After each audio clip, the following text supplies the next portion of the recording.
fenómenos físicos que ha llamado la atención o ha despertado mayor interés es el fenómeno de la luz. Desde los pensadores griegos hasta la actualidad ha sido de interés estudiar este fenómeno y las características de su propagación. Desde la disyuntiva de si la luz es un fenómeno ondulatorio o corpuscular, la dualidad onda-partícula en el presente, la luz ha despertado el interés de los investigadores. Uno de los problemas dilucidados de gran interés fue determinar si la luz es un fenómeno de propagación instantánea o si por el contrario la luz se propaga con una velocidad finita. Mostramos esquemáticamente el experimento de Fizeau, uno de los primeros experimentos en permitir determinar la velocidad de la luz. Este experimento consiste en un haz luminoso que pasa a través de una rueda dentada, por el borde de una rueda dentada, que gira con una velocidad angular omega. Entonces, si la distancia entre la rueda dentada y un espejo colocado enfrente es d, la distancia que debe recorrer la luz para ir y volver hasta la rueda dentada es 2d. Y si su velocidad es c, el cociente 2d sobre c es igual al tiempo que demora la luz en ir y volver. A su vez, si la separación angular o la apertura angular de los dientes es L y su velocidad angular es omega, entonces el tiempo necesario o el tiempo máximo que puede transcurrir entre la ida y la vuelta de ese haz de luz es L sobre omega. De lo contrario, el diente taparía la luz en el regreso y el observador no podría observarlo.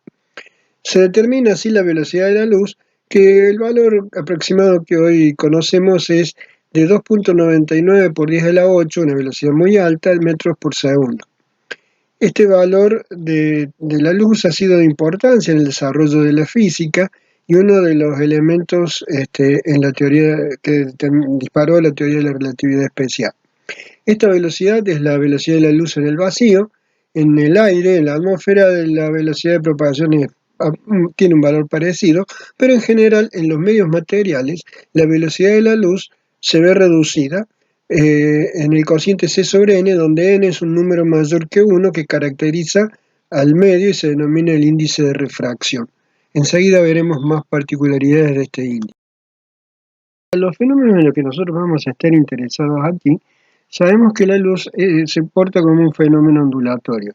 Esquemáticamente vemos en la figura el campo electromagnético asociado al fenómeno de la luz y indicado por los vectores E y B, y la dirección de propagación indicado por el vector S. Estos tres vectores son perpendiculares entre sí. Nosotros vamos en particular a estar interesados en la dirección del vector S, que denominamos la dirección de propagación, y que vamos a identificar con la dirección de los rayos en el esquema de la óptica geométrica.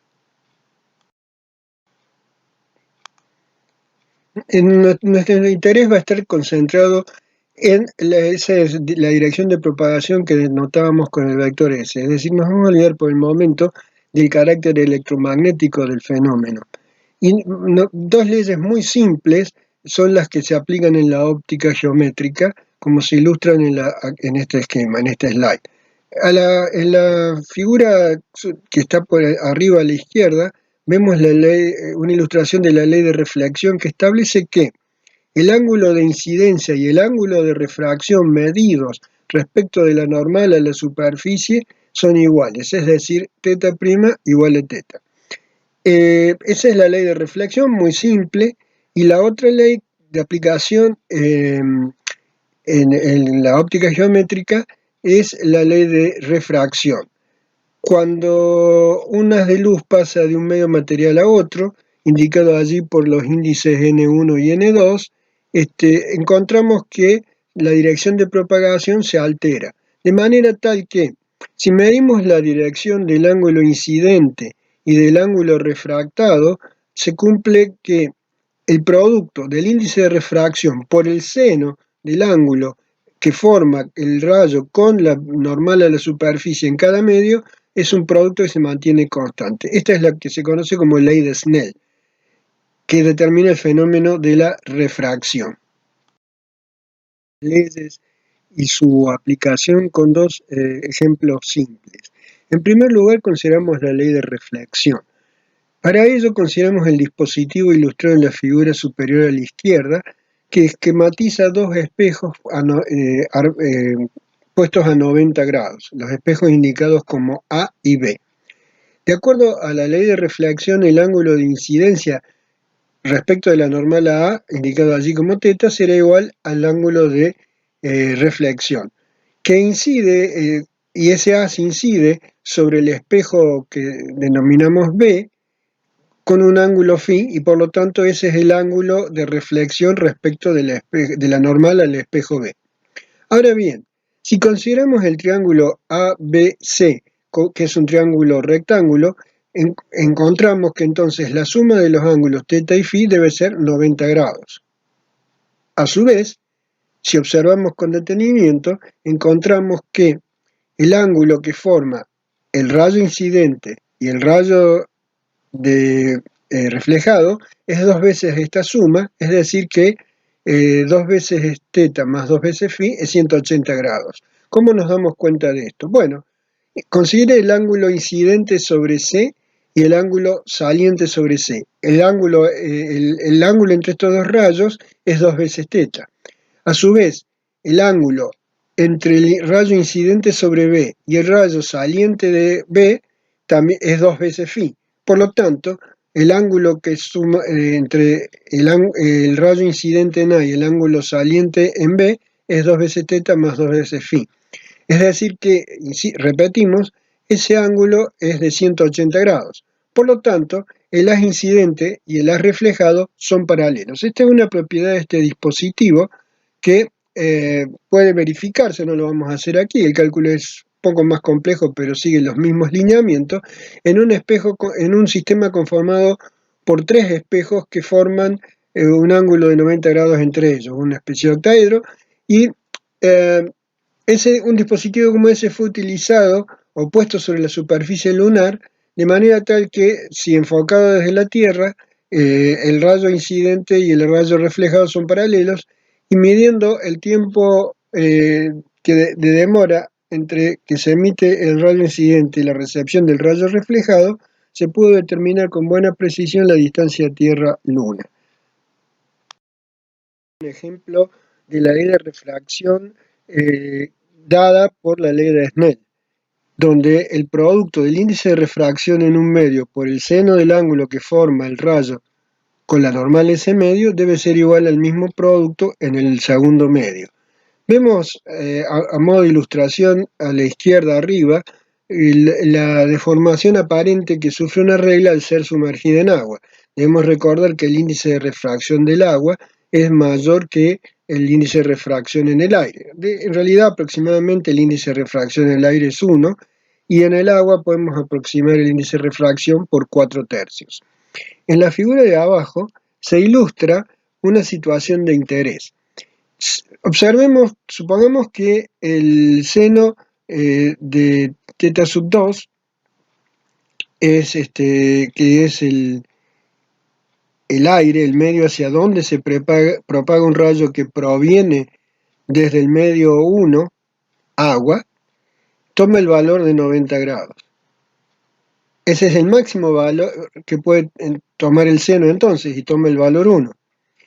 Eso quiere decir que existirá, dado que n1 es mayor que n2, existirá un ángulo crítico que determina el máximo valor que puede tener el ángulo de incidencia que se refracta sobre el medio respecto de la normal a la superficie de separación.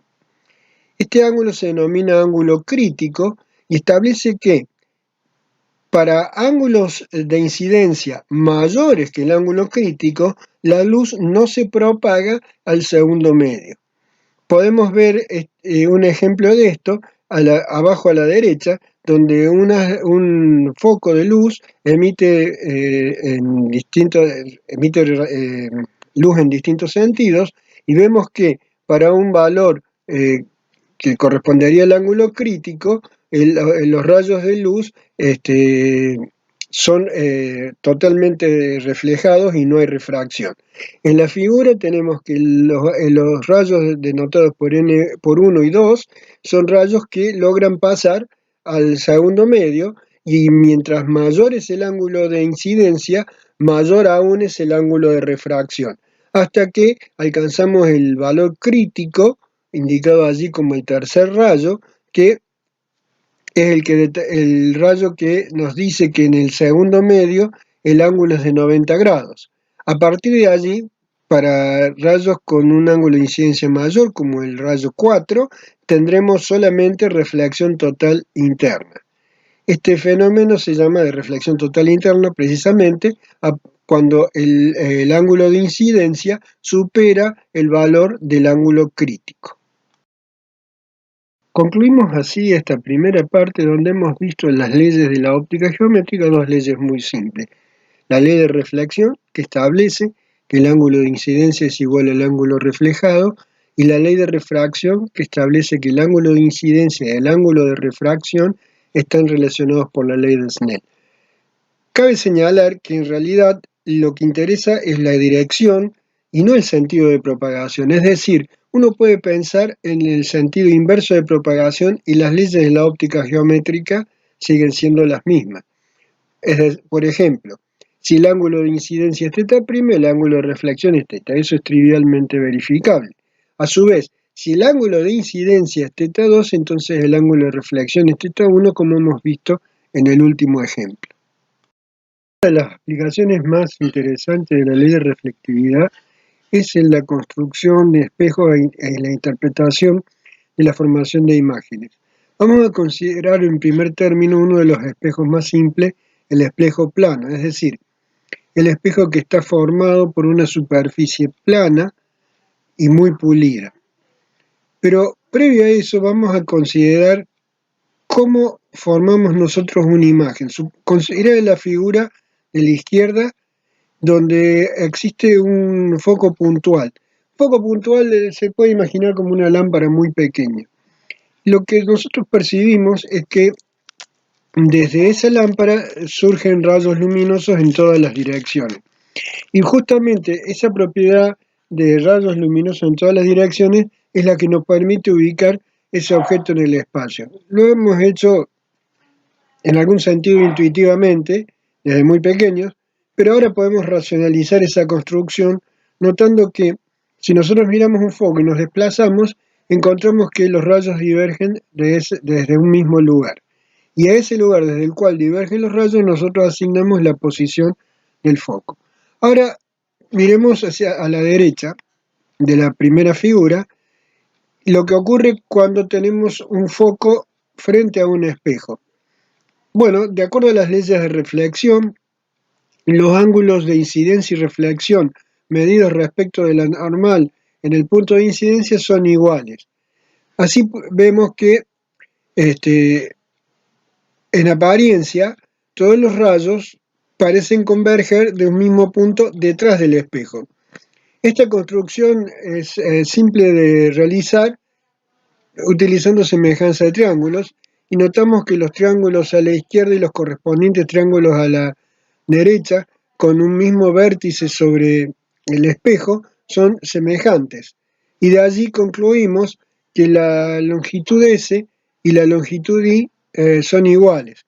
Es decir que los rayos que provienen del espejo, que nosotros percibimos como viniendo del espejo, percibimos viniendo desde una única ubicación, pero detrás del espejo.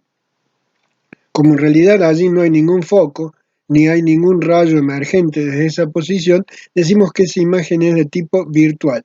Es decir, que en los espejos planos solo podrán formarse imágenes virtuales, que aparentemente están detrás del espejo, pero cuya formación, desde la perspectiva de un punto donde emergen rayos, no podemos localizar. Consideremos ahora cómo se forma una imagen de un objeto extenso en un espejo plano. De acuerdo a lo que acabamos de ver para el foco puntual, podemos notar que la imagen de P estará detrás del espejo, en la posición indicada como P', sabiendo que la distancia Q es igual a la distancia P, por lo que acabamos de discutir para el foco puntual. Similarmente, la base del objeto también se va a formar a una distancia Q, tomando en consideración que la base del objeto está a una distancia P. Tenemos así que la imagen se ubica detrás del espejo y a la misma distancia que se encuentra el objeto del espejo. Por supuesto, esta es una imagen virtual porque sabemos que no hay rayos provenientes de detrás del espejo. En esta construcción es de interés particular lo que definimos como magnificación lateral, es decir, el tamaño de la imagen o la altura de la imagen en comparación con la altura del objeto. Y dado que los triángulos allí formados son triángulos semejantes, entonces podemos concluir que la magnificación lateral en el caso de un objeto extenso frente a un espejo plano es igual a 1. Consideremos ahora un conjunto de espejos distintos, un tipo de espejo distinto, formado por una superficie esférica o un segmento, un casquete esférico. Este tipo de espejos puede encontrarse en distintos artefactos como espejos de maquillaje, los espejos en las esquinas en los cruces de calle o en los laterales de un automóvil. La superficie del espejo puede ser la superficie interna de la esfera o la externa. Comenzaremos considerando los espejos que tienen como superficie reflectante la superficie interna de la esfera, que se denominan espejos cóncavos. En particular vamos a considerar la trayectoria de un rayo que incide paralelo a lo que se llama el eje óptico. Definimos el eje óptico como la recta que pasa por el centro de la esfera hacia el centro del espejo, o sea, hacia el centro de ese casquete esférico. Cualquier rayo que pase paralelo al eje óptico se reflejará de acuerdo a la ley de reflexión, como se ilustra en la figura. Notamos que por ser una superficie esférica, la distancia desde C a cualquier punto de la esfera es R, en particular hasta el punto A. De manera tal que el rayo reflejado, que cumple con la ley de reflexión, se reflejará como se ilustra en la figura.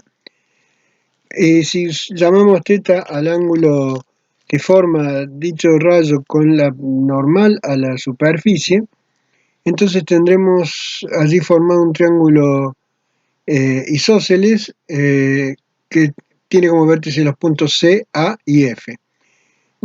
Notamos que es un triángulo isósceles porque por la ley de reflexión tenemos dos ángulos iguales y la base, el lado no igual, digamos así, de longitud R. De manera tal que la longitud de uno de sus lados, de los lados iguales del triángulo isósceles, CF, como se ilustra en la figura, va a tener el valor CR sobre 2 sobre el coseno del ángulo θ. Para valores de ángulo pequeños, el coseno de θ tiene un valor aproximado de 1 y entonces esa distancia CF toma el valor R sobre 2. Si la distancia entre C y F, que vamos a llamar el foco del espejo, tiene una distancia R sobre 2, entonces la distancia desde F al centro del espejo también va a ser R sobre 2. A esta distancia se le llama distancia focal del espejo cóncavo. Vamos a ver que este punto es de gran importancia en la formación de imágenes. Podemos ver que cualquier rayo que incida paralelo al eje óptico se va a reflejar y el rayo reflejado va a pasar por el eje óptico. Y recíprocamente, como hemos visto en general para las leyes de reflexión, cualquier rayo incidente que pase por el punto focal, por el foco, se va a reflejar paralelo al eje óptico. Esto va a ser la importancia al analizar la construcción. Consideramos ahora dónde se forma la imagen de un foco puntual ubicado a una distancia S sobre el eje óptico del espejo. Vemos esquemáticamente la figura que esa imagen se va a formar a una distancia I, que vamos a determinar a continuación. En primer lugar, notamos que el rayo que parte de S y que incide sobre B está incidiendo normalmente sobre la superficie esférica y por lo tanto se reflejará sobre el mismo. Consideremos ahora el segundo rayo que se ilustra en la figura y que sale con, digamos, formando un ángulo beta con el eje óptico.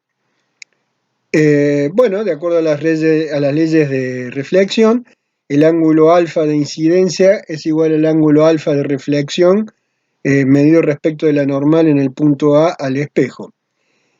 Y notamos las siguientes relaciones entre los ángulos ilustrados en la figura. Beta y alfa son ángulos internos y gamma es el ángulo externo al tercer ángulo del primer triángulo, el que tiene como vértices S, C y A. Por lo tanto, gamma debería ser igual a la suma de beta más alfa.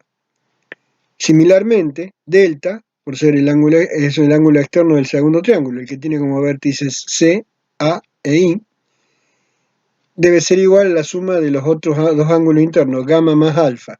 Y sustituyendo el valor de alfa de la ecuación anterior, obtenemos finalmente que 2 veces gamma menos beta es igual a delta. Consideremos ahora la secante que pasa por la circunferencia que obtenemos del corte del plano ilustrado en la figura con la esfera. Ese segmento, esa secante, tiene una longitud similar al arco AB sobre la circunferencia. Entonces notamos que ese ángulo, el ángulo beta, es igual a AB sobre S.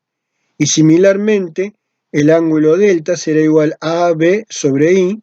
Y finalmente, el ángulo gamma resultará igual a AB sobre R, que es la distancia desde el centro de la esfera hasta la superficie de la esfera. Bueno, quitando de allí la longitud del segmento AB y recordando que la distancia foscal es la mitad del radio de la esfera, llegamos a la tercera ecuación que dice que las recíprocas de la distancia de la fuente y la distancia de la imagen al foco es igual al espejo es igual a la recíproca de la distancia focal. Encontramos así la posición para la imagen de un punto ubicado sobre el eje óptico a una distancia S del espejo. Consideramos finalmente la formación de la imagen de un objeto extenso frente a un espejo cóncavo. Hemos visto que un punto sobre el eje óptico a una distancia S del espejo, la imagen se va a formar a una distancia I. Es decir, que el punto S' va a reflejarse ubicándose su imagen en el punto I'. Veamos ahora la formación de la imagen del otro extremo del objeto, el punto S. Vamos a considerar los rayos 1 y 3 para la construcción de esta imagen. El rayo 3, que parte desde S, incide normalmente a la superficie esférica ya que pasa por el centro de la esfera. Entonces ese rayo se refleja sobre él mismo. Por otra parte, el rayo 1, que es un rayo paralelo al eje óptico, según hemos visto, va a reflejarse pasando por el punto focal, por el foco del espejo, de manera tal que esos dos rayos se van a cortar como se ilustra en la figura en el punto I. Estos dos rayos, junto al rayo indicado como número 2, que es un rayo que partiendo de S pasa por F, el foco del espejo, y que se refleja paralelo al eje óptico, constituyen lo que se llaman los rayos principales. Notemos que con dos de los rayos principales podemos determinar la ubicación del extremo superior S del objeto, y la imagen se forma en el punto I. Y el tercer rayo principal nos permite corroborar la ubicación de ese punto. Bueno, como hemos visto, las distancias S, I y F satisfacen la relación resaltada. A su vez notamos que en la construcción S es mayor que I, que a su vez es mayor que F. Por lo tanto, las recíprocas satisfarán la relación inversa. 1 sobre F será mayor que 1 sobre I, que a su vez será mayor que 1 sobre S. Por lo tanto, Concluimos que tanto I como S son números positivos. Esta restricción va a ser importante al analizar las imágenes que se forman en un espejo cóncavo. Notamos que la imagen se forma delante del espejo, es decir, donde se cortan los rayos de luz. Es decir, que los rayos de luz divergen desde una posición que está delante del espejo donde hay luz, digamos así, a diferencia de lo que ocurría con el espejo plano, donde los rayos parecían diverger de un punto detrás del espejo. Si colocamos, por lo tanto, una pantalla en la posición Y, en este caso vamos a encontrar que se formará la imagen, a diferencia de lo que ocurre con el espejo plano, ya que si colocamos una pantalla en la posición de la imagen, que es detrás del espejo, no se va a formar en realidad ninguna imagen y por eso se llama imagen virtual. En este caso, la imagen que se forma es lo que llamamos una imagen real. En el gráfico de la derecha se ilustra la situación de un objeto puesto frente a un espejo cóncavo. Notamos que además de real, la imagen está invertida, es decir que el extremo Y está, digamos así, del otro lado del eje óptico con respecto del punto S. Bueno, concluimos así la construcción de la imagen de este objeto extenso, notando la restricción sobre I y S. Vamos a encontrar que eso será válido solamente cuando S sea un número mayor que F. Vemos a ver qué ocurre en el caso opuesto, en el que S es menor que F.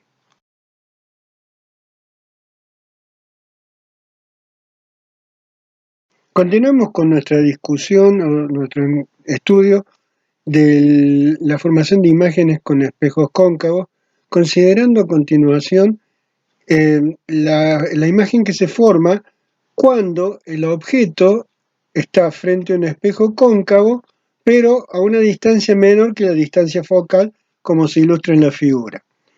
Notamos que el triángulo con vértice en C y que tiene como cateto opuesto el objeto o como cateto opuesto la imagen, son triángulos semejantes. Ya los triángulos formados con el rayo número 3. Muy bien. Dado que esos triángulos son semejantes, entonces encontramos que el cociente de las alturas, h' sobre h, h' la altura de la imagen y h la altura de la fuente o del objeto, y eso debe guardar ese cociente guarda la misma proporción que r más i con r menos s, donde r más i es la distancia de la imagen al punto C, al centro de la esfera, y r menos s es la distancia del objeto al punto de la esfera. Bueno, haciendo un poco de álgebra, encontramos la segunda relación y luego, dividiendo todo por el producto de r por i por s, llegamos a la expresión final. Notamos que esta expresión difiere un poco de la que habíamos encontrado para la imagen que se forma cuando la distancia del objeto al espejo es mayor que la distancia focal. Sin embargo, si adoptamos la convención para este caso de tomar ahí como negativo, recuperamos la expresión anterior. Claro que deberemos tener cuidado ahora de a la distancia de la imagen al espejo, anteponerle un signo menos para que se convierta en un número negativo. Entonces tendremos que el valor de i será negativo en esta situación o positivo en la situación anterior. Más adelante daremos una regla general o digamos que abarque todos los casos para decidir cuándo una cantidad es positiva o negativa. Por el momento lo que nos quedamos con esta recuperación de la expresión entre la distancia del objeto y de la imagen al espejo con la distancia focal. Para un objeto extenso ubicado frente a un espejo cóncavo a una distancia menor que la distancia focal. Encontramos, como se puede ver a la derecha, también que esta imagen va a ser una imagen virtual, porque los rayos parecen confluir desde un punto que está detrás del espejo. Como detrás del espejo no hay luz, entonces no existe realmente esa convergencia de rayos. Consideramos ahora la otra posibilidad que nos brinda una superficie esférica, la de un espejo convexo. Es decir, donde la superficie reflectante, digamos así, es la cara exterior de la esfera o del cajete esférico. Notamos que en este caso, nuevamente el triángulo que forma el objeto y el rayo 3 y el eje óptico es un triángulo semejante al que forma la imagen con el rayo 3. Es decir, son los dos triángulos que tienen como vértice común el punto C. Dos triángulos semejantes. Por ser dos triángulos semejantes, entonces encontramos que el cociente de h', la altura de la imagen, dividido entre h, la altura del objeto, debe guardar la misma relación que los catetos que están sobre el eje óptico. El triángulo más grande, digamos, el triángulo que forma el objeto, ese cateto tiene el valor R más S, R es el radio de la esfera, en tanto que el cateto correspondiente en el triángulo que forma la imagen tiene la longitud R menos I.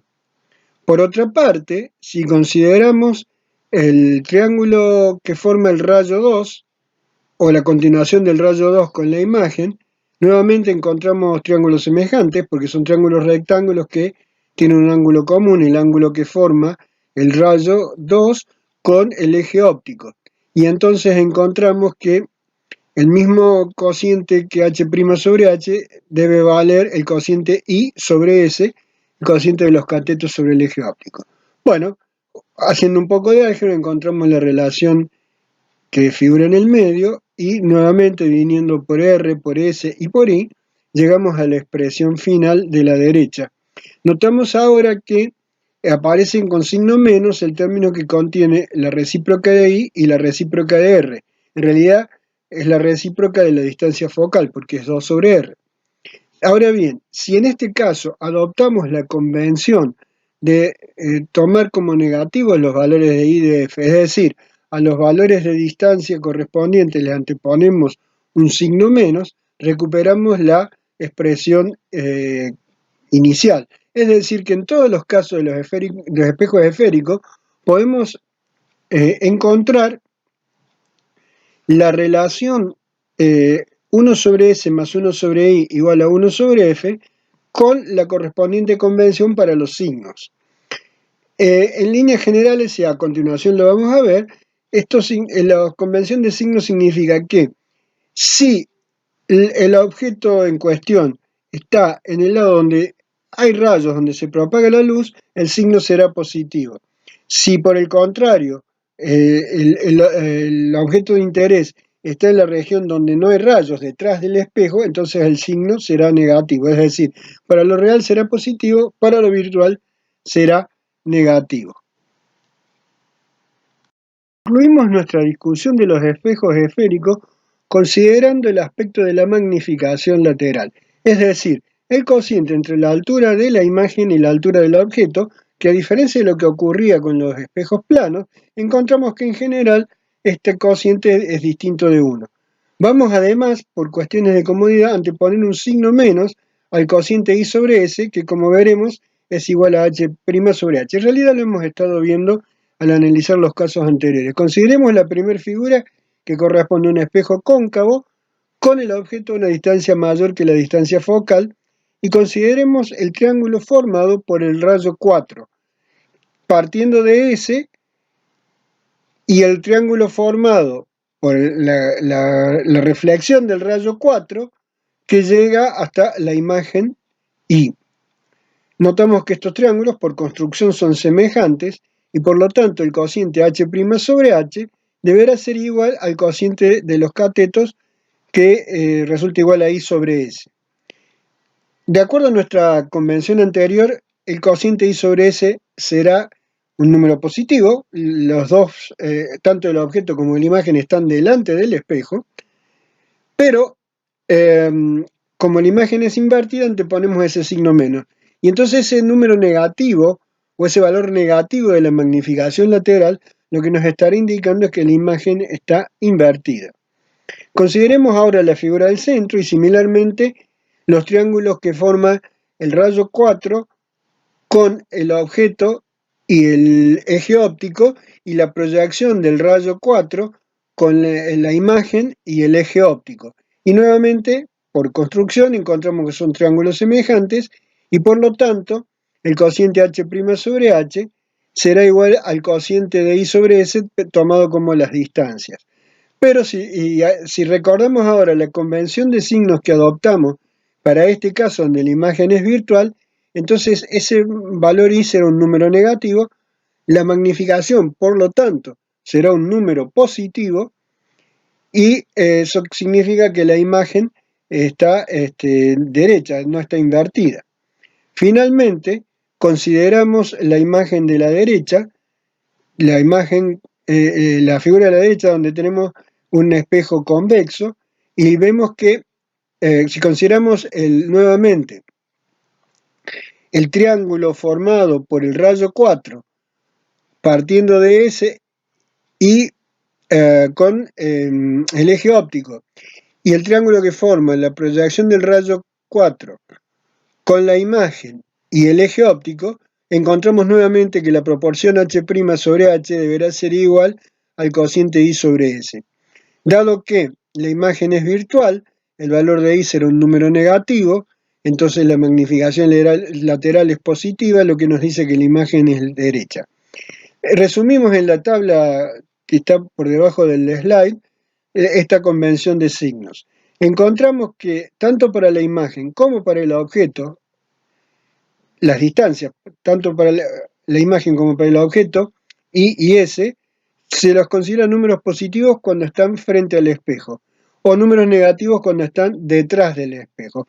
Para el caso del objeto, hasta ahora no hemos encontrado esa situación, pero al considerar sistemas ópticos compuestos, eventualmente se podrá dar esta situación. Además, el valor de f habíamos dicho que lo íbamos a tomar como negativo para el caso del espejo convexo. Allí lo manifestamos. F, la distancia focal, la consideramos como la expresión que relaciona las tres magnitudes como un número positivo cuando el espejo es cóncavo y como un número negativo cuando el espejo es convexo. Finalmente, y manteniendo la convención de signos, la magnificación lateral será positiva cuando la imagen esté derecha, el caso de la figura del centro y de la derecha, y negativo cuando la imagen esté invertida, como en el caso de la figura de la izquierda. Esto concluye por el momento nuestro tratamiento del sistema de los objetos espejos. Hay mucho más para discutir, pero dado lo acotado de nuestro tiempo, hasta aquí llegamos.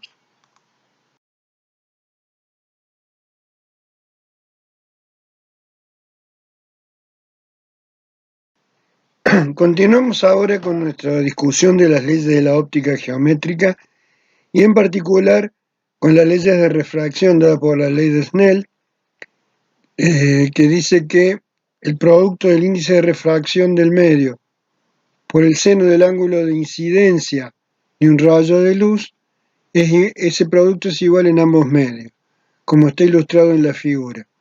Vamos a ver la aplicación de esta ley en la refracción a través de superficies esféricas.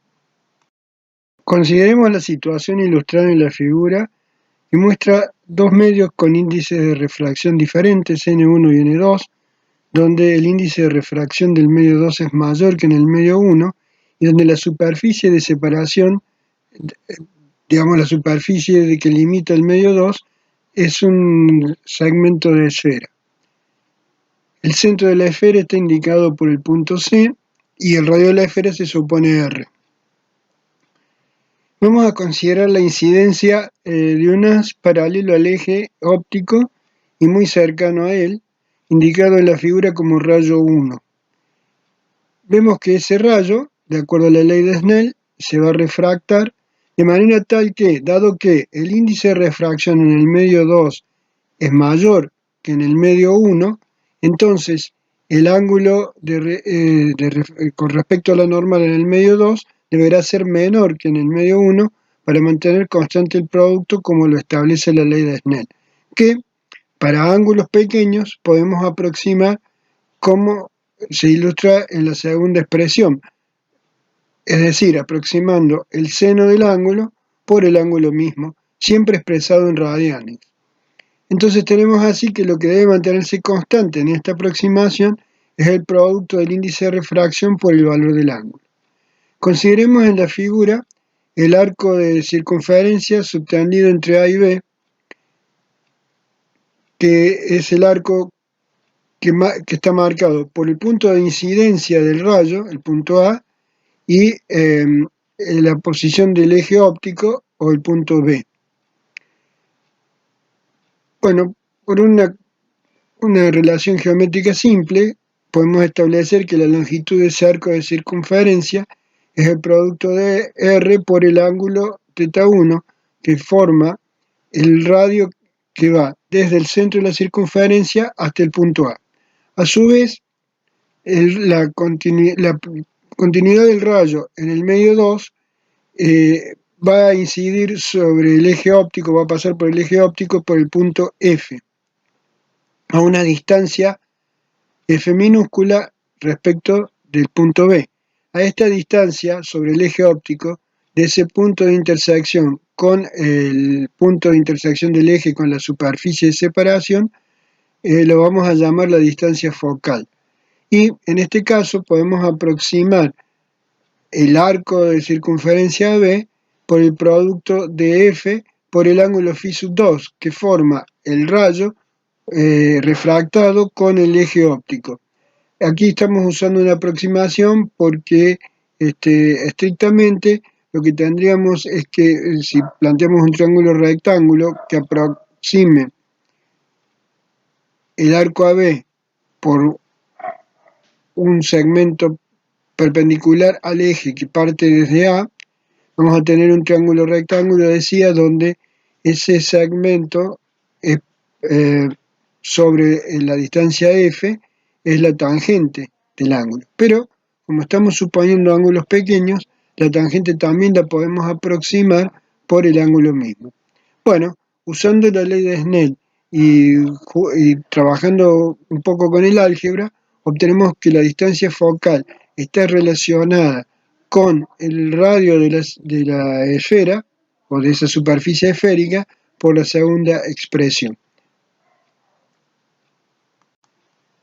Buscamos ahora la posición de la imagen de un objeto puntual ubicado sobre el eje óptico en el medio 1 a una distancia P de la superficie de separación, imagen que va a estar, vamos a ver, sobre el mismo eje óptico.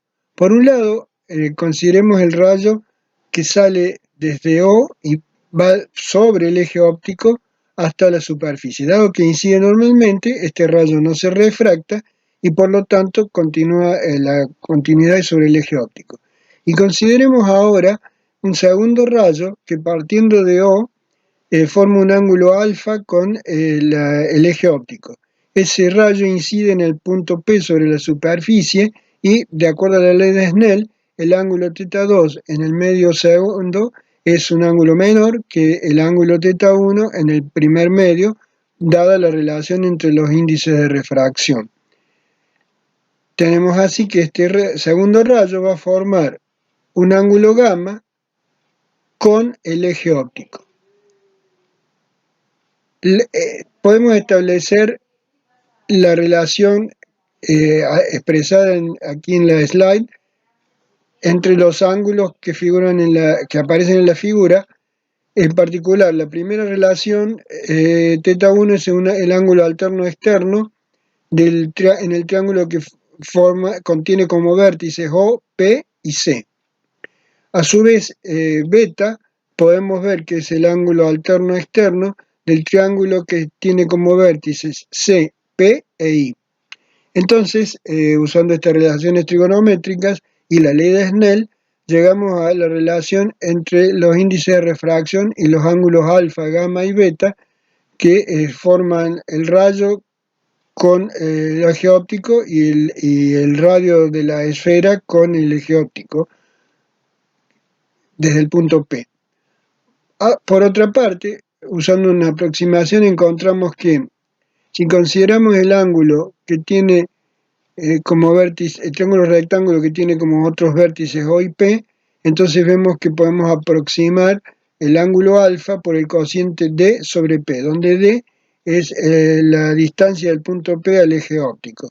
Y similarmente para los otros ángulos. Entonces, combinando ambas ecuaciones, la que relaciona los índices de refracción con los ángulos alfa, beta y gamma, y las aproximaciones para los ángulos alfa, beta y gamma, obtenemos finalmente la fórmula recuadrada que nos establece una relación entre la distancia del objeto al centro de la esfera y de la imagen al centro de la esfera. Y vemos que esto está relacionado con el valor n2 sobre n1 menos n1 sobre r, que si se fijan en el slide anterior es equivalente a n2 sobre la distancia focal. Si volvemos a la expresión recuadrada que indica la relación entre distancia de objeto e imagen a la superficie esférica con el radio de la esfera y los índices de refracción, encontramos que en el caso particular, o en alguna situación particular en la que el cociente n1 sobre p sea mayor que el cociente n2 menos n1 sobre r, eso implicaría que el cociente n2 sobre q debe ser negativo, menor que 0, y por lo tanto q debería ser negativo. ¿Tiene significado esto? ¿Cómo lo interpretamos? Bueno, si recordamos la relación entre los índices de refracción y los ángulos, encontramos que n1 por alfa más n2 por gamma debería ser igual a n2 menos n1 por beta. Por otra parte, podemos verificar en la figura que las aproximaciones para los valores de los ángulos siguen siendo las mismas, donde ahora deberíamos pensar en el módulo de gamma, en lugar de gamma, en la última relación. Bueno, sustituyendo las aproximaciones para alfa y beta en la desigualdad, encontramos que si tomamos en cuenta la relación entre los tres ángulos, n2 por gamma debiera ser negativo, es decir, que el ángulo gamma debiera ser un número negativo. Si analizamos la construcción ilustrada en la figura, podemos interpretar estos valores negativos de la siguiente manera. Si bien el rayo que parte del objeto O y forma un ángulo alfa con el eje óptico se refracta, estamos en una situación donde, a pesar de la refracción, la inclinación del rayo no es la suficiente, la inclinación respecto al eje óptico, como para cortarlo en el segundo medio. Lo que encontramos es que la prolongación del rayo corta el eje óptico en el primer medio, en el punto I.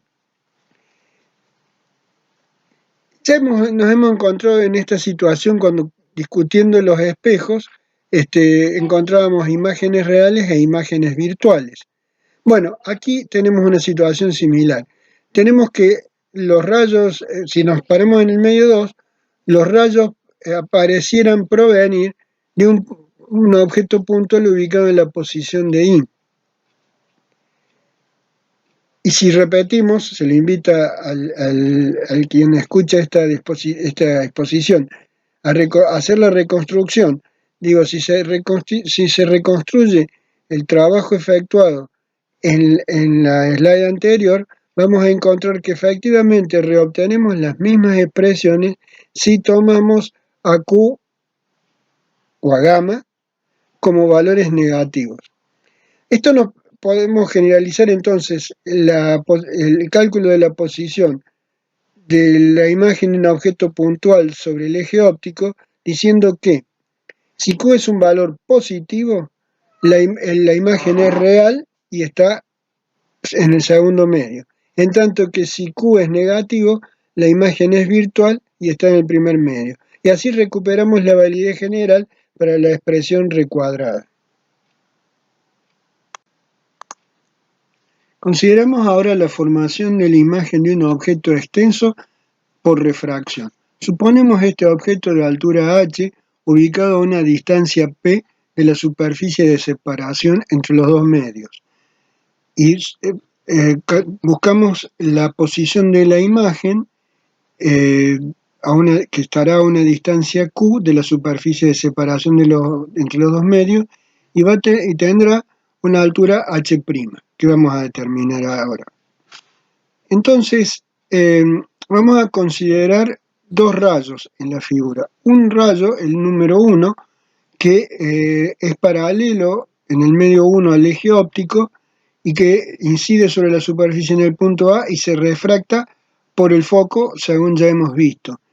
El segundo rayo, el indicado con el número 2, es un rayo que parte del objeto y en la dirección del centro de la esfera. Por lo tanto, incide normalmente en la superficie y este rayo no se refracta.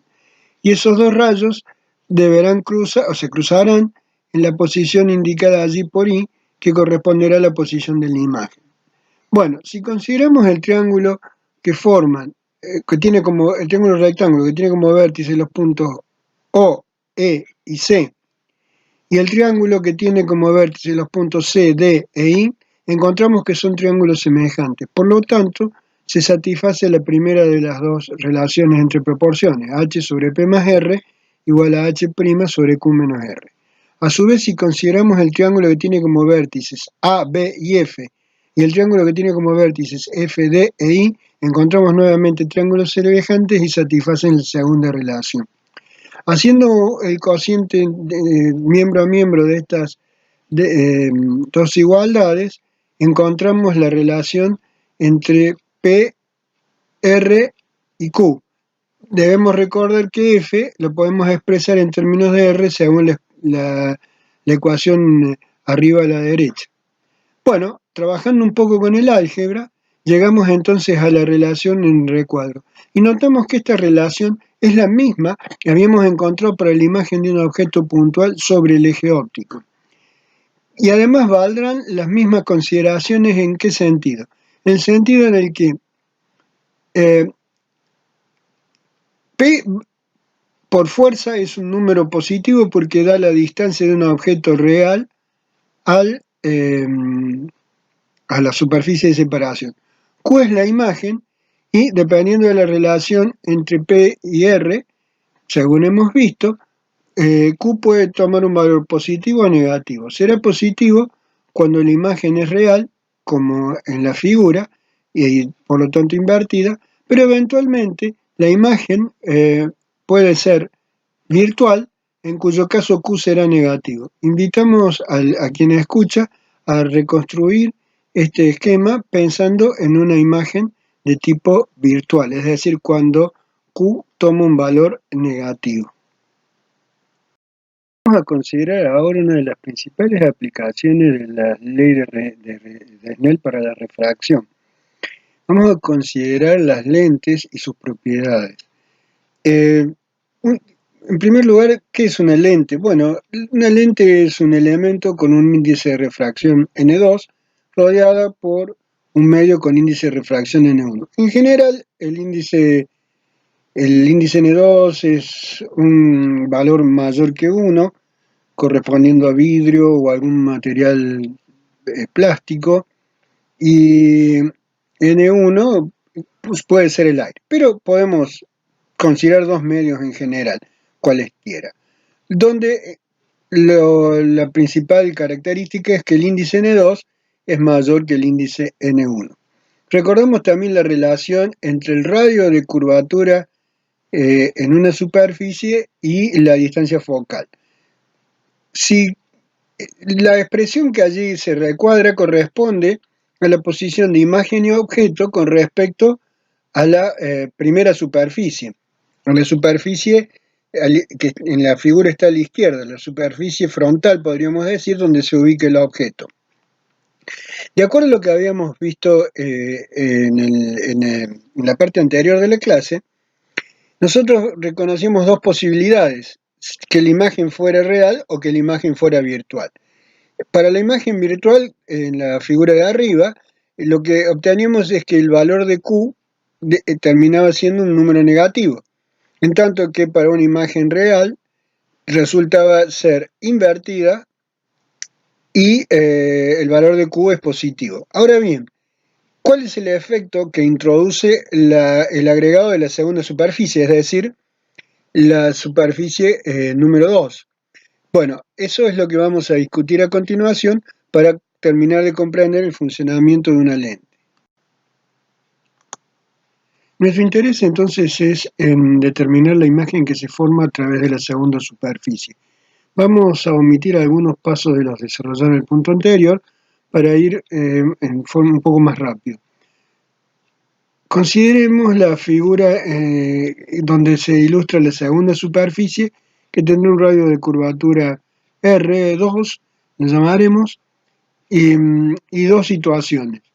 En primer término consideramos un rayo que, incidiendo desde la izquierda, en paralelo al eje óptico, se refracta al llegar a la superficie en el punto A y cortando el eje óptico o intersectando el eje óptico en el punto F1. Muy bien. Siempre estamos trabajando en la aproximación de pequeños ángulos, donde la ley de Snell se escribe como se indica allí, que es el producto del ángulo de incidencia por el índice de refracción en el primer medio es igual al ángulo de refracción por el índice de refracción en el segundo medio. Muy bien, encontramos entonces que los rayos que inciden paralelos al eje óptico, todos convergerán al punto F1. Bueno, del análisis en la figura podemos ver, por ser θ1 el ángulo alterno externo del triángulo que tiene como vértices los puntos C, A y F1, que satisface la primera relación. En tanto que el arco AD, el arco de circunferencia AD, tendrá una longitud igual al producto del radio de la esfera por el ángulo θ2. Y ese valor lo podemos aproximar por el valor de F1, la distancia desde el punto F1 a el punto D, por el ángulo gamma que aproxima la tangente de gamma. Una aproximación que ya hemos usado en los cálculos anteriores.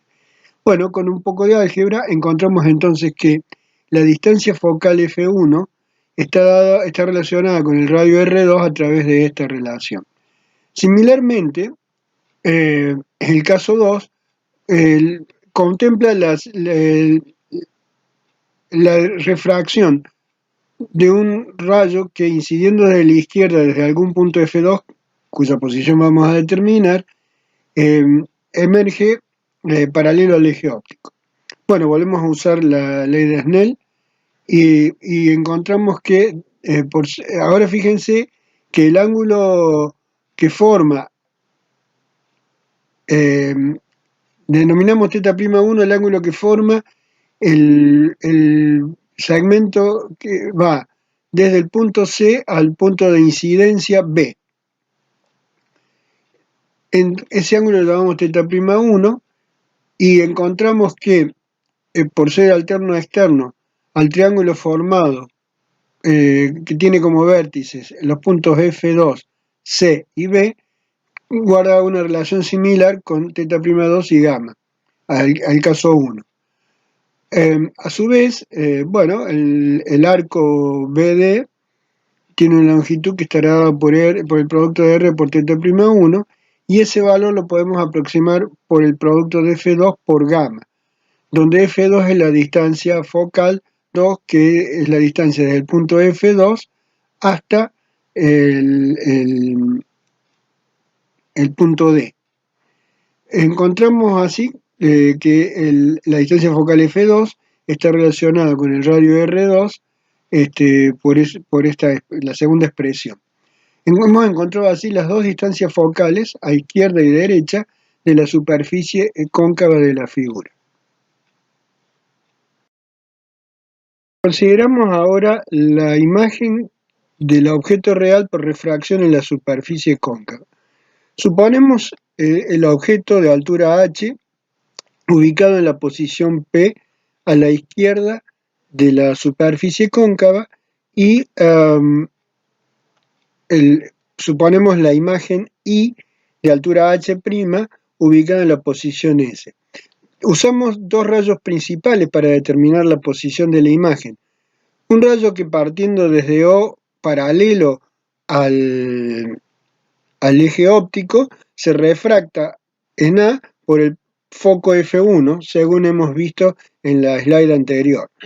Similarmente, consideramos el rayo que partiendo de O pasa por el centro de la esfera, incidiendo por lo tanto normal en la superficie y por lo tanto no se refracta.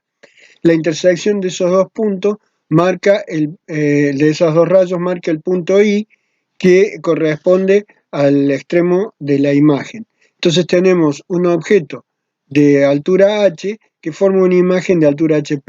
Debemos recordar que cuando nosotros hablamos de una imagen, a lo que hacemos referencia es al punto de donde divergen o al punto al cual convergen los rayos que inciden.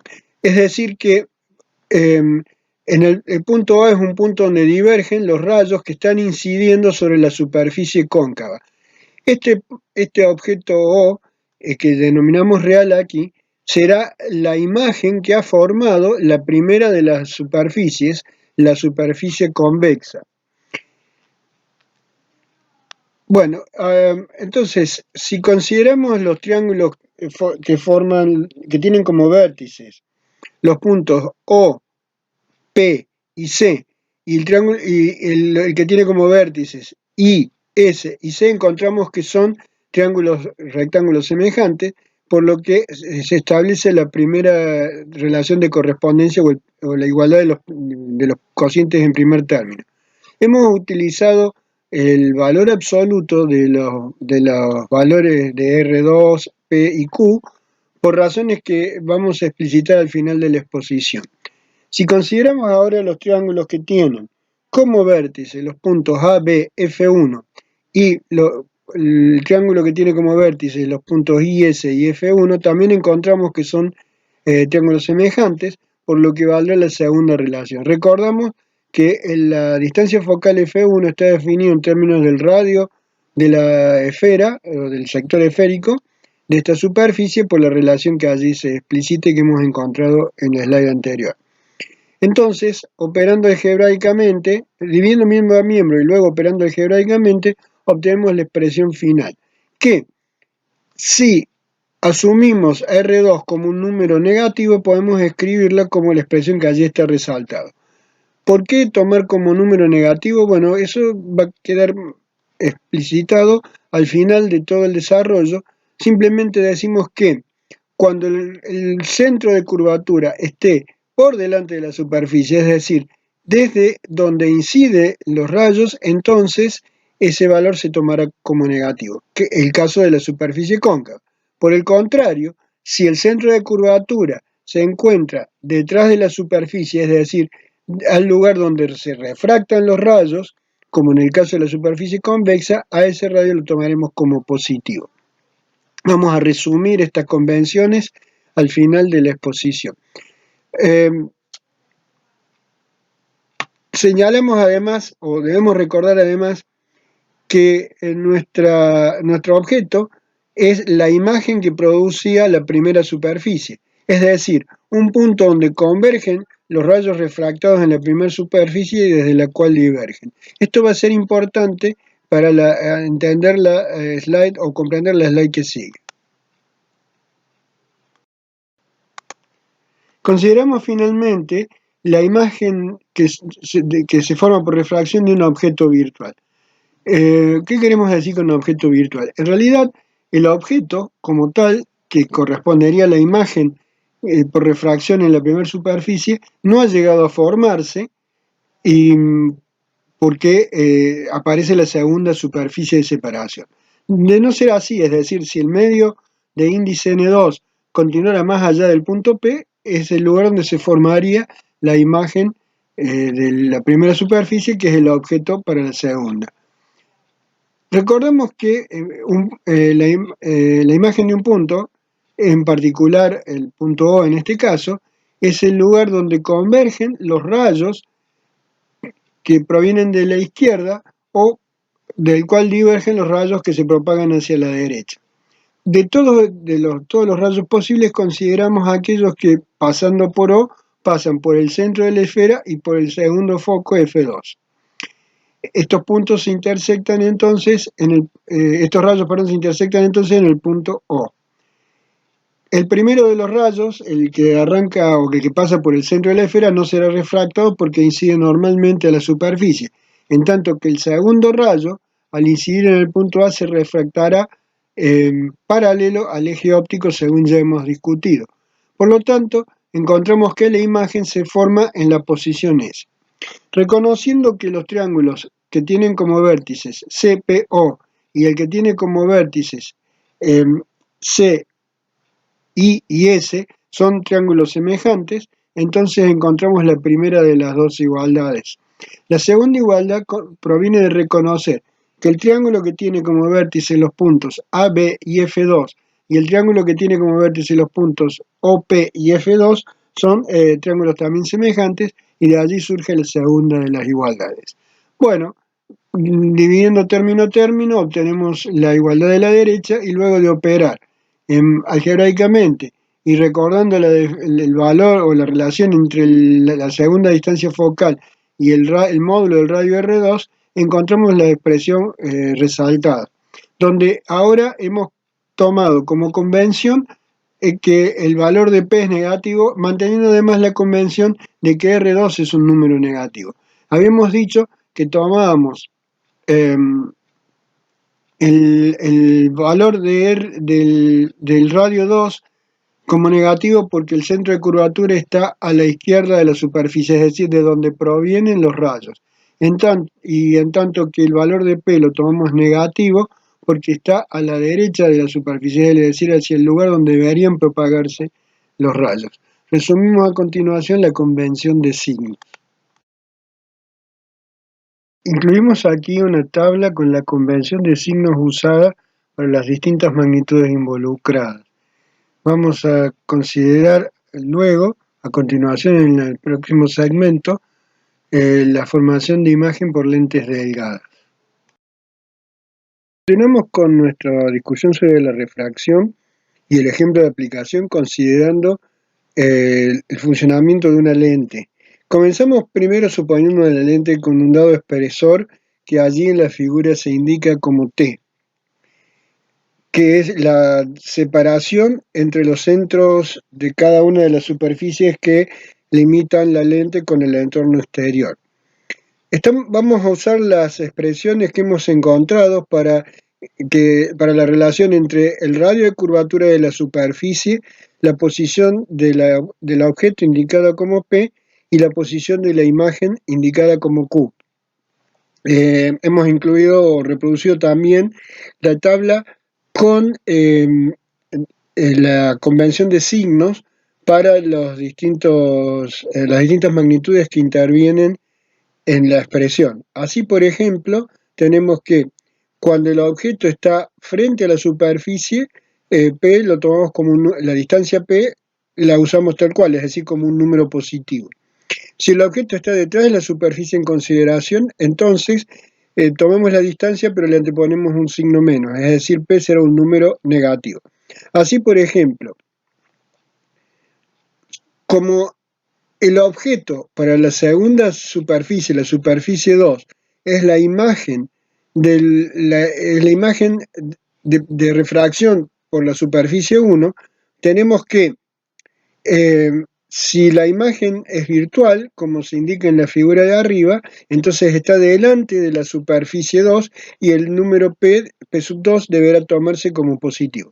Por el contrario, si la imagen por la superficie, por refracción de la superficie 1, debiera formarse detrás de la superficie 2, como se indica en la figura de abajo, entonces el número P sub 2 debiera tomarse como negativo.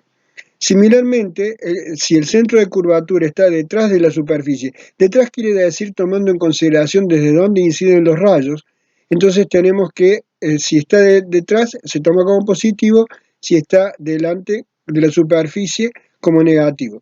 En el caso de la lente que estamos aquí considerando, tenemos que el centro de curvatura de la superficie 1 está detrás de la superficie, es decir, el centro de la esfera o del segmento de esfera que define la superficie 1 está detrás de la superficie, tomando en consideración cómo inciden los rayos. Y a su vez, el centro de la segunda superficie estará por delante de la superficie, tomando en consideración cómo inciden los rayos. Tenemos entonces que R1 deberá tomarse como un número positivo y R2 como un número negativo. Siempre corresponden a distancias. El signo es simplemente una convención que adoptamos para lograr que las expresiones se escriban de la misma forma. Nótese que en la primera de las expresiones, el numerador en el primer miembro aparece como N2 menos N1, dado que en medio 2 es donde se refractan los rayos y en medio 1 es de donde provienen los rayos. Por el contrario, en la segunda expresión, la que corresponde a la segunda superficie, tenemos que N1 es donde se refractan los rayos y N2 es de donde provienen los rayos. Y así notamos la equivalencia entre las dos expresiones. Sugerimos verificar la relación entre la posición P2, es decir, la distancia de lo que figura como objeto para la superficie 2, que es la imagen que forma la refracción por la superficie 1. Entonces, ese está relacionado con Q1, que está dado por la distancia que forma esa misma imagen, pero respecto de la superficie 1. Y podemos verificar que ya sea una imagen real como en la figura de abajo o una imagen virtual como en la figura de arriba, P2 siempre se relaciona con Q1 como indica la ecuación. Nótese que en el caso de la superficie de la imagen superior, Q1 será un número negativo, por lo tanto P2 será un número positivo, en lo cual está en coincidencia con la convención de la tabla, porque ese objeto está frente a la superficie. Por el contrario, en el caso de la imagen real que aparece en la figura de abajo, Q1 es un número positivo, porque es una imagen real, y en cuyo caso P2 será un número negativo. Entonces, la relación puede verificarse, sugerimos que así se haga, es la misma en ambos casos. Ahora bien, una vez verificada esta relación, lo que podemos hacer, lo que hemos hecho aquí, es sustituir P2 por Q1 en la aproximación de lente delgada. Esto es cuando t toma el valor 0.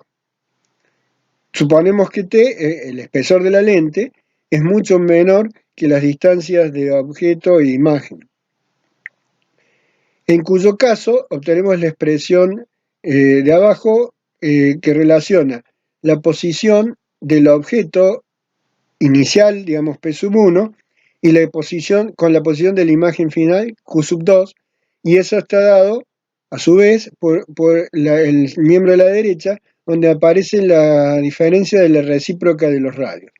No debe confundirnos esto en el siguiente sentido. Nótese que R2 debe tomarse como un número negativo de acuerdo a la convención de signos, por lo tanto, el número encerrado entre paréntesis 1 sobre R1 menos 1 sobre R2 será un número positivo. Podemos expresar de manera compacta la relación como se indica en la figura resaltada en rosa, donde hemos obviado los índices P1 y Q2, dado que ahora tenemos un único objeto frente a la lente y una única imagen que se formará delante o detrás de la lente, dependiendo de si será una imagen real o virtual.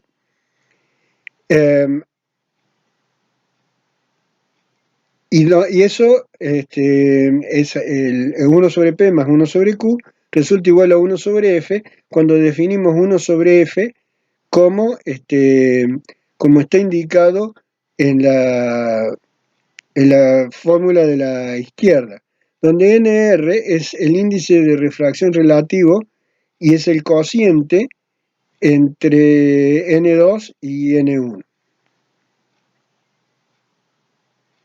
Resumimos en este slide lo discutido para lentes delgadas, donde hemos incluido la tabla con la convención de signos para las distintas magnitudes. P corresponde a la posición del objeto, Q la posición de la imagen, H' la altura de la imagen, R1 y R2 los radios de curvatura y el signo relacionado con la posición del centro de curvatura, y F la distancia focal, definido en términos de los radios de curvatura y el índice de refracción relativo, como se indica en la expresión. Debe notarse que, por ejemplo, en el caso de la lente biconvexa, en el conjunto de lentes mostrado abajo a la derecha, el centro de curvatura de la primera superficie está detrás de la lente, en tanto que el centro de curvatura C2 de la segunda superficie está por delante. Por lo tanto, R1 será positivo y R2 será negativo, y en consecuencia la distancia focal será siempre positiva. Si consideramos la lente convexa cóncava, encontramos que los dos centros de curvatura están detrás de la lente, por lo tanto R1 y R2 serán positivos, y allí el signo de la distancia focal dependerá de los valores relativos de cada uno.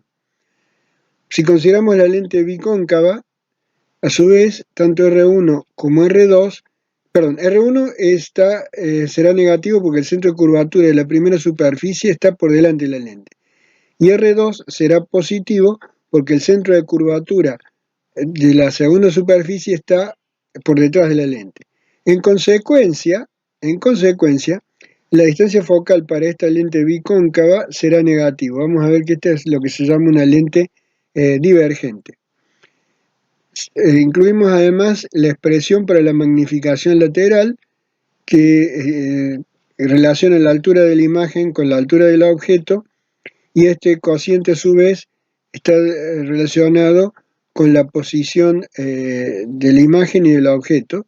Notamos el signo opuesto entre el cociente H' sobre H y Q sobre P, de manera tal que cuando tengamos una imagen virtual, es decir, un Q negativo, la magnificación lateral resultará positiva.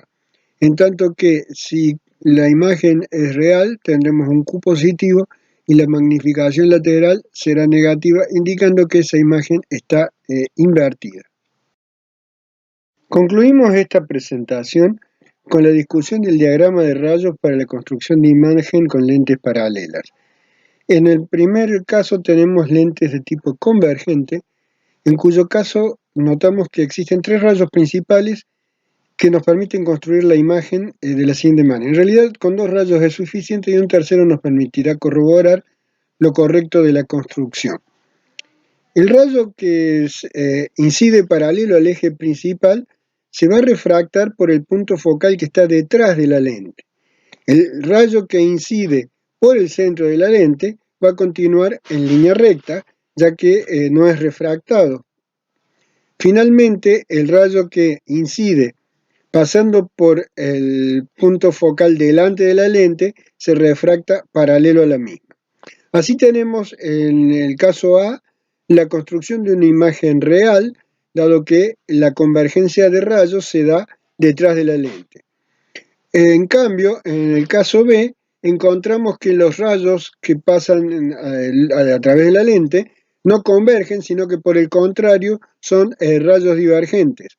En este caso, la imagen se construye en la posición donde convergen la prolongación de los rayos, y será una imagen virtual.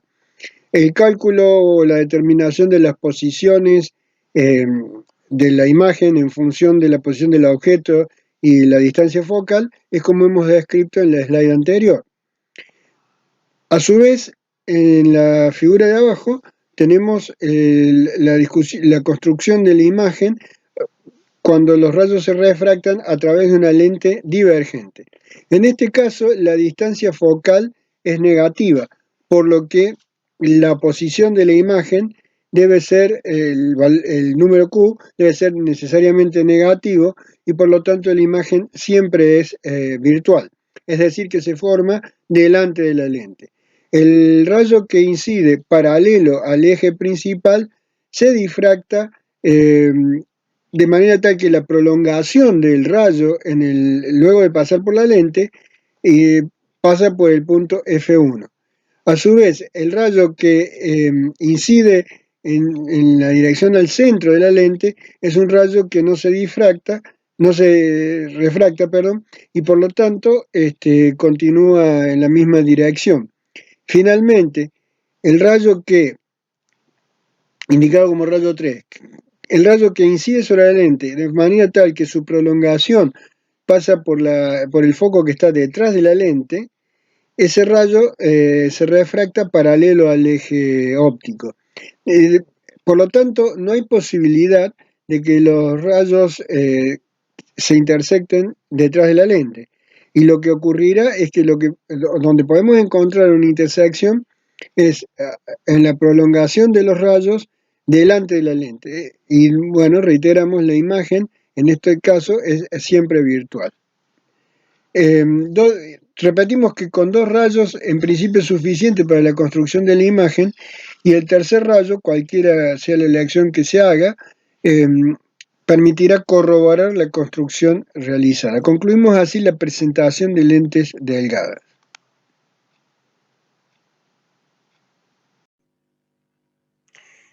Vamos a considerar ahora la formación de imágenes por una combinación de lentes delgadas.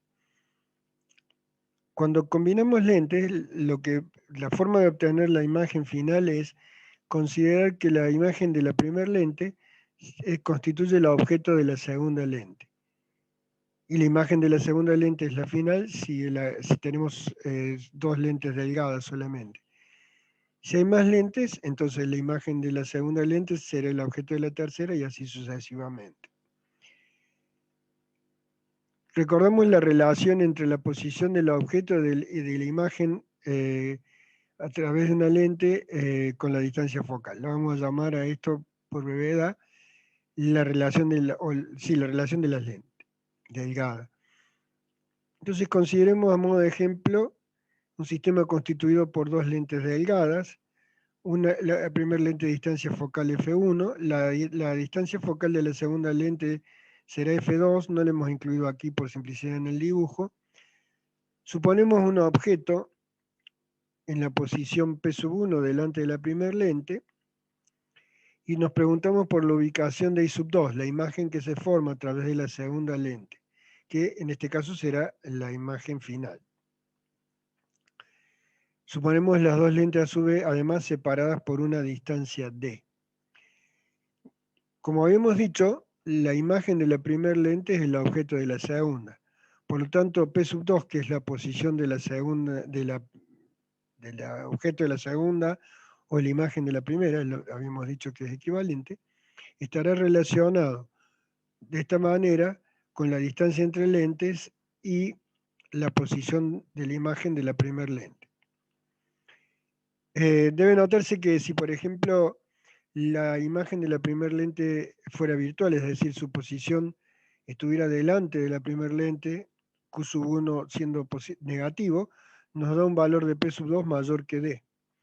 Y si la imagen de la I1 está por detrás de la segunda lente, Q1 es mayor que D, entonces P2 tiene un valor negativo.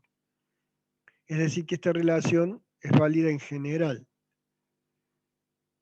Bueno, para fijar ideas vamos a considerar un caso particular con este conjunto de valores. Suponemos que el objeto está a 30 centímetros de la primera lente, que la distancia focal de la primera lente es de 10 centímetros, la distancia de la segunda es 20 centímetros y la distancia entre lentes es 20 centímetros. Es decir, que el foco de la segunda lente coincide con la posición de la primera lente. Nuestro objetivo entonces es determinar Q2, la imagen de la segunda lente, que forma la segunda lente. Y para ello necesitamos conocer P2 y por lo tanto Q1. Bueno, para encontrar el valor de Q1 usamos la relación de la lente delgada y obtenemos el valor de Q1 igual a 15 centímetros. a través de la relación para la posición del objeto de la segunda lente, determinamos entonces que P sub 2 es de 5 centímetros, la distancia desde I sub 1 hasta la segunda lente.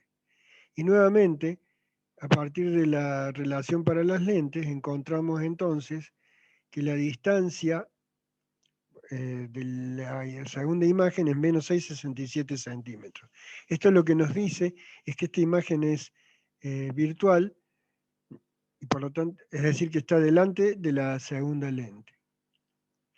Bueno, invitamos a considerar distintos conjuntos de valores, en principio manteniendo las distancias focales y la distancia y modificando la distancia entre lentes, a fin de lograr que la segunda imagen, la imagen a través de la lente 2, pase a ser una imagen real.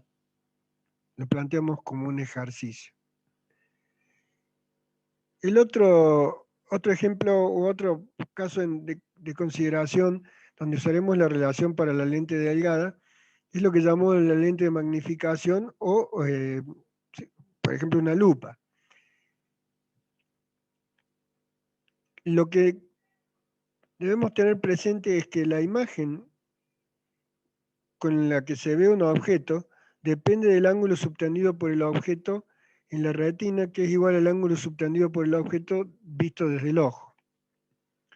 Si yo acerco al ojo el objeto, la imagen, dado que el ángulo subtendido aumenta, la imagen va a aumentar.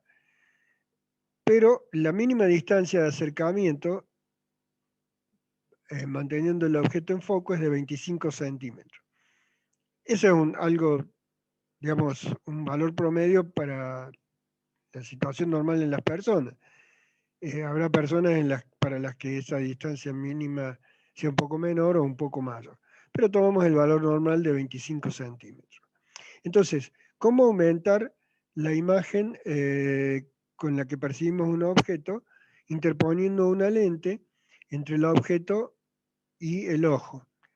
De manera tal de que podamos acercar el objeto al ojo y de esa forma el ángulo subtendido por el objeto o en realidad por la imagen sea mayor que el ángulo subtendido a ojo desnudo. Dado que hay una distancia mínima de enfoque, lo que buscaremos es lograr que la distancia de la imagen al ojo sea esa distancia mínima. Es decir, que usando la relación de lentes tendremos para la posición del objeto, lo tendremos relacionado con la posición de la imagen, 25 centímetros, y la distancia focal de esta manera.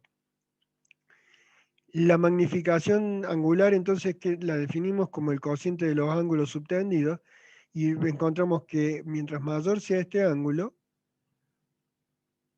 dado por el tamaño, el cociente entre el tamaño de la imagen y la distancia al ojo, usando la aproximación de ángulo pequeño, es decir, para ángulo pequeño podemos aproximar el valor de beta por el cociente de A sobre B.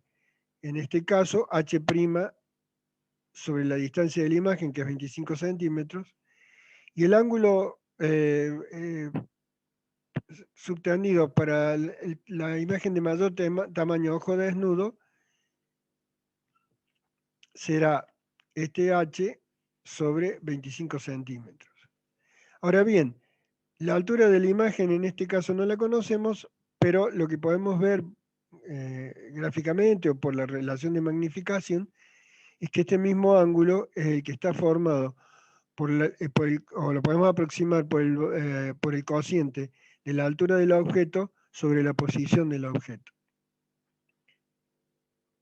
Bueno, entonces, usando esas aproximaciones y sustituyendo la expresión para la magnificación angular, encontramos que este cociente será H sobre P, que es la aproximación para el valor del ángulo con la lente interpuesta, y H sobre 25 que es la aproximación por el valor del ángulo a ojo desnudo. Bueno, trabajando algebraicamente y sustituyendo el valor de P por el que obtenemos de la relación de lentes, obtenemos finalmente esta magnificación que es el valor máximo. Porque si pretendiéramos aumentar este cociente acercando aún más el objeto a la lente, lo que ocurriría es que la distancia sería menor que la distancia mínima de enfoque y entonces no se podría enfocar, valga la redundancia, el objeto. Ahora bien, en general la mayor comodidad en la visión es cuando el objeto, perdón, cuando lo que vemos está a una distancia infinita. Es decir, llevando la posición de la imagen al infinito. Esto lo logramos, según hemos visto para las lentes delgadas, llevando el objeto a la posición del foco. En ese caso obtenemos el mínimo aumento logrado con la lente, la mínima magnificación, que está dada por el cociente de la distancia mínima de enfoque sobre la distancia focal. Lo que hemos hecho es sustituir aquí la distancia del objeto por la distancia focal.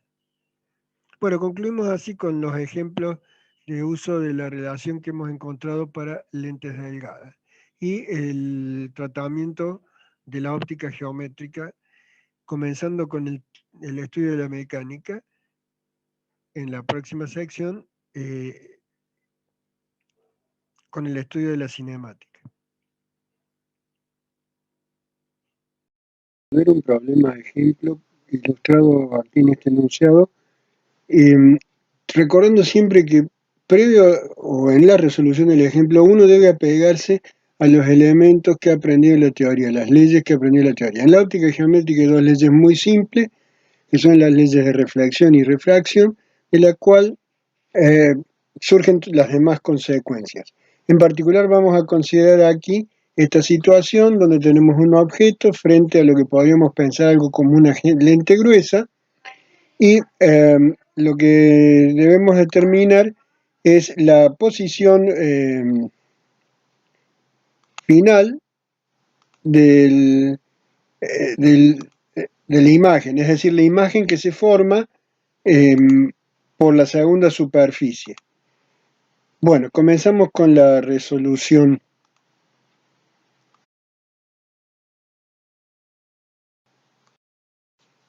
Comenzamos con un diagrama esquemático recordando las ecuaciones que hemos encontrado para la refracción.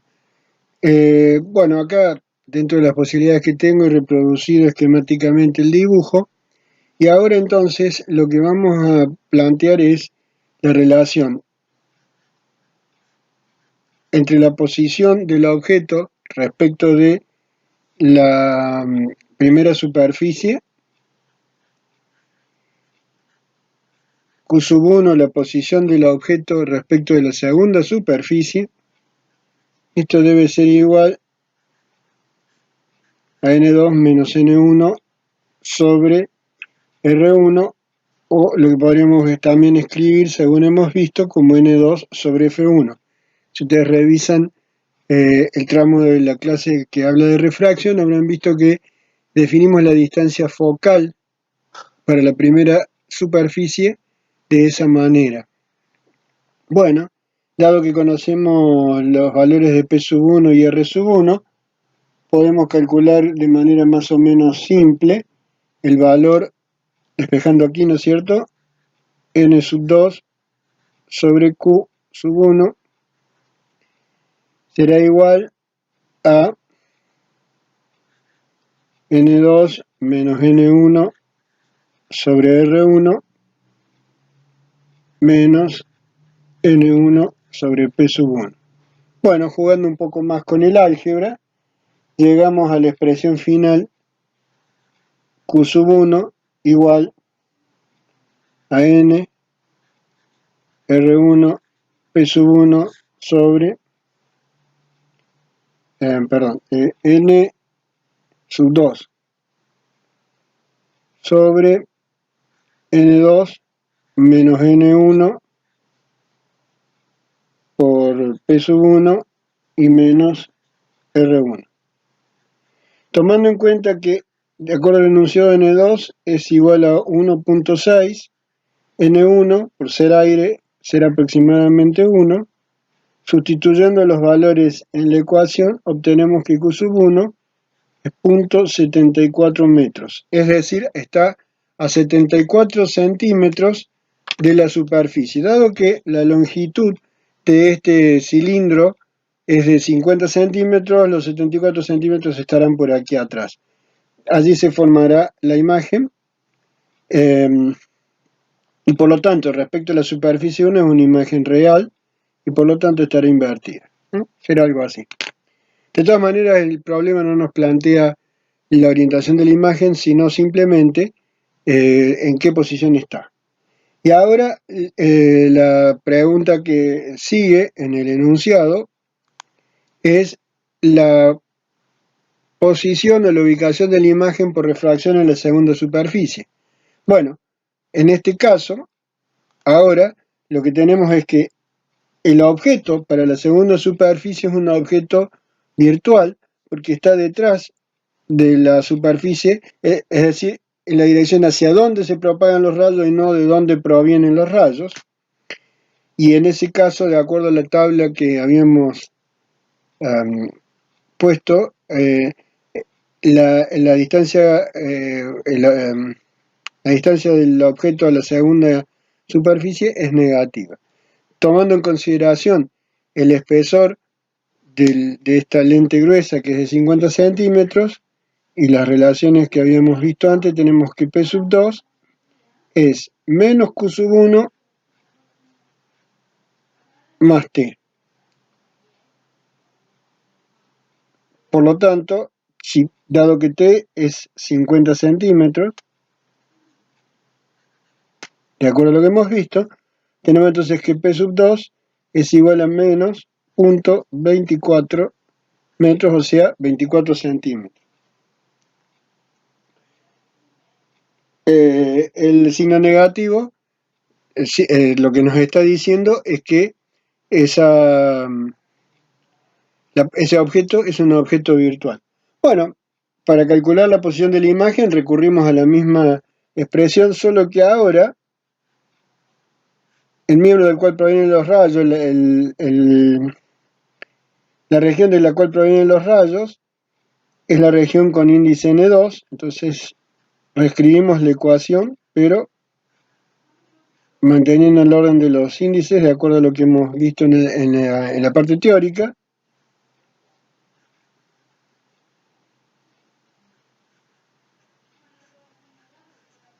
Es decir, es una ecuación similar a la anterior. Claro, R1 debe reemplazarse por R2, porque es el radio de curvatura de la segunda superficie, y además debemos tener presente que es un número negativo porque el centro de curvatura está a la izquierda, digamos así, la superficie delante de la superficie, es decir, en la región desde donde provienen los rayos.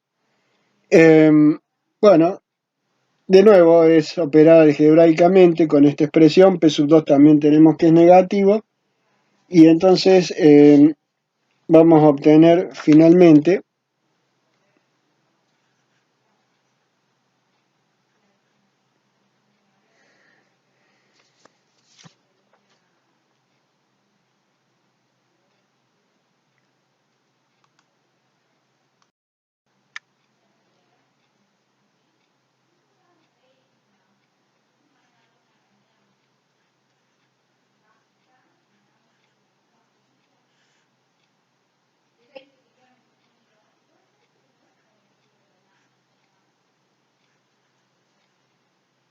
Claro.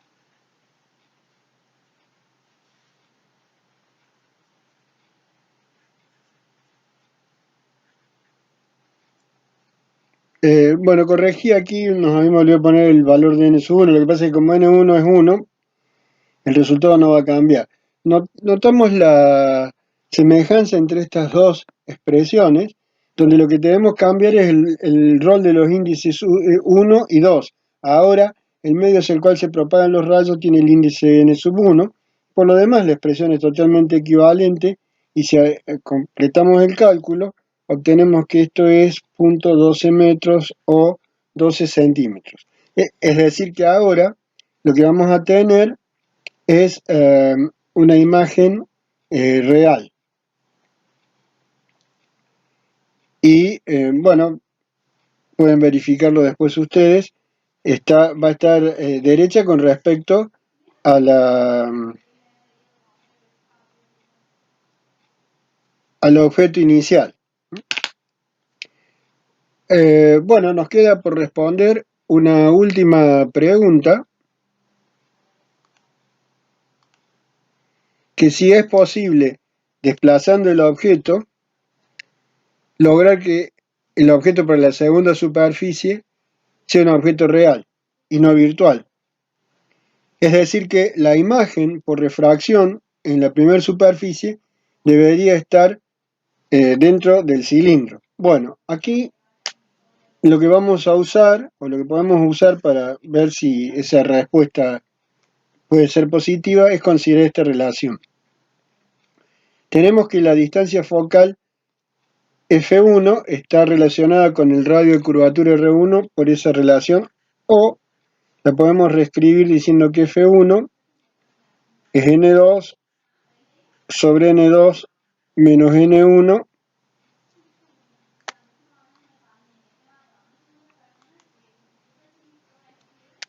por R sub 1. Bueno, si hacemos ese cálculo,